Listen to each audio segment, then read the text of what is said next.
Start right now with breaking news of fallout over President Donald Trump's historic tariffs. Right now, the markets, they're sliding. Look there at your screen. The tech-heavy NASDAQ is heading for its worst day since 2020, the height of the pandemic. And S&P 500 is on pace for its biggest drop in 2 years. All imports will face a minimum 10% tariff, but many countries will face rates as high as 50%.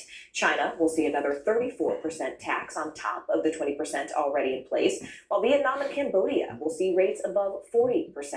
Meanwhile, Trump is saying that many of these countries are ripping off U.S. companies. It's our declaration of economic independence. This will be indeed the golden age of America. It's coming back. We're going to come back very strongly.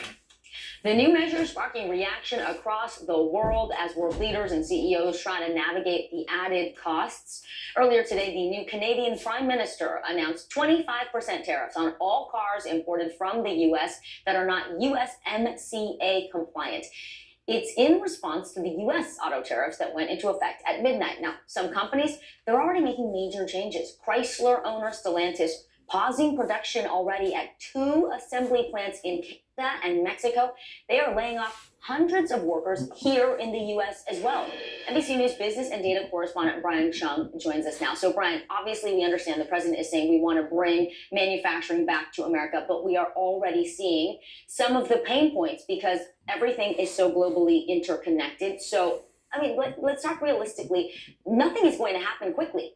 No, not at all. And when you talk about Stellantis, which is that automaker behind Dodge Rams and Jeeps, they are the ones that announced that they're stopping plants in Mexico and Canada. But as a result of how intertwined their supply chain is, they say that's going to have to lead to about 900 layoffs in the United States at their plants in Michigan and Indiana as well. And this goes to show that, yeah, these tariffs, okay, even if they have the long-term effect of bringing manufacturing back to the United States, it could take years, perhaps longer than a single presidential administration to make those changes, wholesale. So again, what we're talking about here are price increases that could be coming from more than just the automotive industry. These are tariffs on all countries around the world at a minimum of 10%, plus these, what they call reciprocal tariffs, which they calculated based off of mathematics that is a little bit confusing to some traditional economists. They're basically looking at the deficit and seeing what would be the tariff rate at 0% and claiming that's what other countries tariff the United States at, which is not exactly the same thing. And then the U.S. basically said, all right, let's cut that in half.